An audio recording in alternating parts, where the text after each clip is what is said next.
जुड़वा बेटियों की शादी। स्वरा, तुम यहाँ बैठी हुई क्या कर रही हो? वहाँ तुम्हारी बहन रागिनी घर के सारे काम कर रही है और तुम्हें फोन चलाने से फुर्सत ही नहीं है।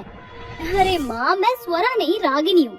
मैंने जस्ट अभी कपड़े छत पर सुखाए हैं और आकर बैठी हूँ। अब क्या मुझे 2 मिनट चैन से सांस भी नहीं लेने दोगी? अरे ये क्या, मुझे लगा स्वरा यहाँ बैठी है, लेकिन समझ ही नहीं आता। तुम दोनों के चेहरे इतने मिलते जुलते जो हैं। स्वरा के पास जाऊं तो रागिनी होती है, रागिनी के पास जाऊं तो स्वरा होती है। अब आपने जुड़वा बेटियां पैदा की हैं, तो ये सब तो झेलना ही होगा। कोकिला बड़बड़ाते हुए वहाँ से चली जाती है। एक तरफ उसे इस बात की खुशी भी होती है, तो दूसरी तरफ वह अपनी दोनों बेटियों से बहुत ज्यादा परेशान भी हो चुकी थी, क्योंकि उसकी एक बेटी इतनी ज्यादा शरीफ थी कि वह किसी से कुछ नहीं कहती थी, तो वहीं उसकी दूसरी बेटी बहुत ज्यादा चालाक थी और हमेशा उसको बेवकूफ बना दिया करती थी। इधर कोकिला अपनी बेटी रागिनी को पोछा लगाते हुए देखती है। अरे वाह, तुम तो यहाँ काम कर रही हो। चलो अच्छी बात है, घर के काम करने बहुत जरूरी होते हैं। थोड़ी देर बाद मेरे साथ बाजार से सब्जियाँ लेने चलना। ठीक है माँ, पहले मैं घर के सारे काम कर लूँ, फिर हम एक साथ चलेंगे। तभी कोकिला की नजर रागिनी के हाथ पैर पर पड़ती है। उसके हाथ पर वही काला डोरा बंधा होता है जो कोकिला ने उसे बांधा था, जिसे देखकर वह अपने सर पर हाथ रखकर कहती है, इस लड़की ने मुझे फिर से बेवकूफ बना दिया। हमेशा की तरह ये मुझे बेवकूफ बना देती है। तू स्वरा नहीं बल्कि रागिनी है, और स्वरा ने मुझे तेरा नाम लेकर झूठ बोला। अभी इसकी खैर लेती हूँ। कोकिला अपने कमरे में एक छड़ी लेकर स्वरा के पास पहुँच जाती है, जहाँ वह उसे ठीक करने के लिए उसके पास जा ही रही होती है। लेकिन स्वरा अपनी माँ की मार खाने से यहाँ से वहाँ भागकर अपने आप को बचाने लगती है। ये क्या कर रही हो? मुझे लग जाएगी, मुझसे दूर रहो, मुझे माफ कर दो, आइंदा ऐसा दोबारा नहीं करूंगी। सॉरी माँ, सॉरी। ऐसा बोलते बोलते वह अपनी चप्पल उठाकर घर से बाहर निकल जाती है। बस करो माँ, अब उसके पीछे क्या ही भागोगी। इस लड़की ने मेरा जीना हराम कर रखा है। अब क्या बताऊं, हर बार धोखा दे जाती है। अरे माँ, छोड़ दो ना स्वरा को, आपको तो पता ही है वो कितनी चंचल है। अच्छा माँ, मैं ये कह रहा था कि मैं जब रास्ते से घर लौट रहा था तो गांव के एक आदमी ने मुझे मेरी दोनों बहनों के लिए रिश्ते बताए हैं। क्या कहा? रिश्ता कौन है, कैसे है, हमारी बेटियां वहाँ खुश रहेंगी या नहीं? पहले ये सब जानना भी तो बहुत जरूरी है। अमीर परिवार से रिश्ता आया है माँ, परिवार भी बहुत अच्छा है। मेरी दोनों बहनें वहाँ पर खुश रहेंगी, ये मेरा तुमसे वादा है। अगर तू अपनी बहनों के लिए सोच रहा है तो तूने अच्छा ही सोचा होगा।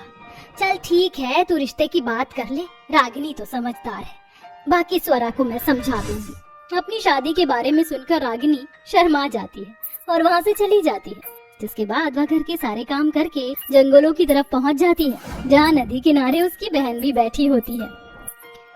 मुझे पता ही था तुम यहीं बैठी होगी। हमेशा तुम मेरा नाम इस्तेमाल करके माँ को चकमा दे देती हो। तुम्हें ऐसा नहीं करना चाहिए स्वरा।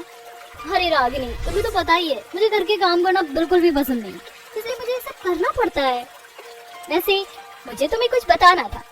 दरअसल हमारे रिश्ते की बात चल रही है और भैया ने हमारे लिए 2 लड़के देखे हैं, एक ही परिवार से। हे भगवान, इसका मतलब मुझे आगे की जिंदगी तक तुम्हें झेलना ही पड़ेगा।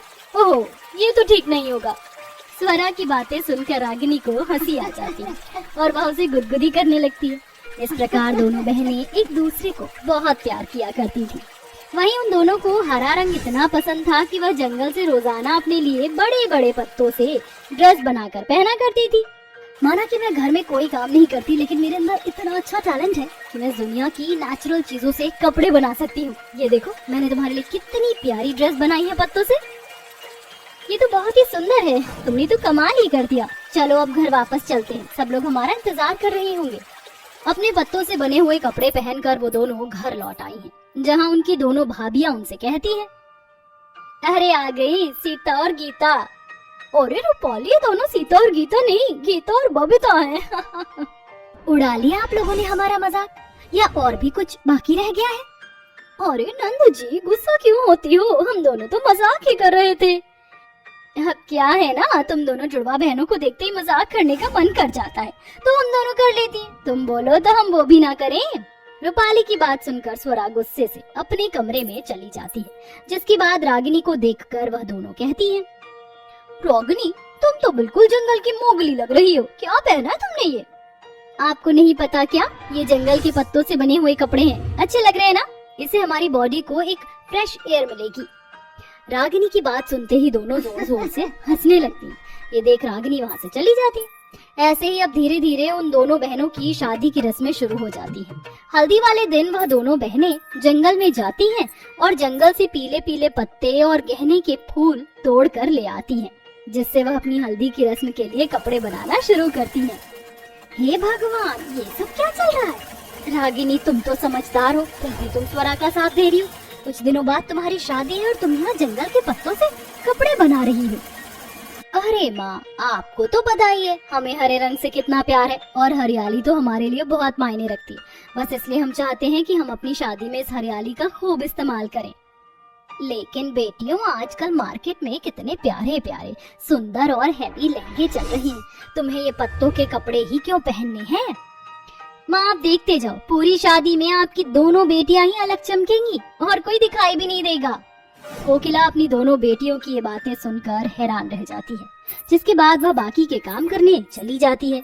वहीं रागिनी और स्वरा मिलकर पीले गेंदे के फूल और हरी पत्तियों से अच्छी अच्छी सुंदर ड्रेस बना लेती है और अपनी हल्दी की रस्म के लिए आकर बैठ जाती है। उनकी पत्तों वाली ड्रेस देखकर घर पर आए हुए मेहमान तो बहुत खुश होते हैं, लेकिन कुछ उनका मजाक उड़ाने लगते हैं, जिसके बाद भी उन दोनों बहनों को जरा भी फर्क नहीं पड़ता।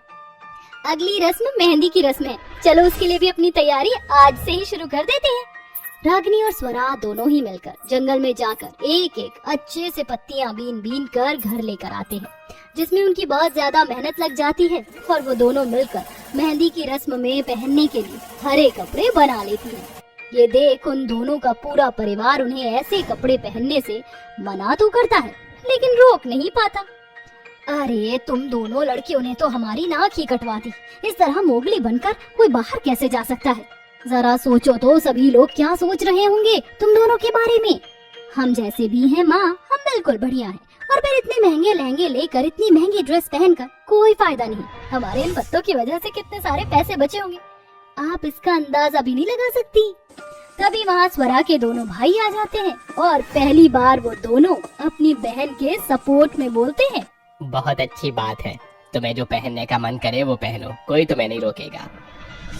ये तो कितना अच्छा टैलेंट है माँ, आप इसके लिए क्यों बेचारियों को डांट रही हो?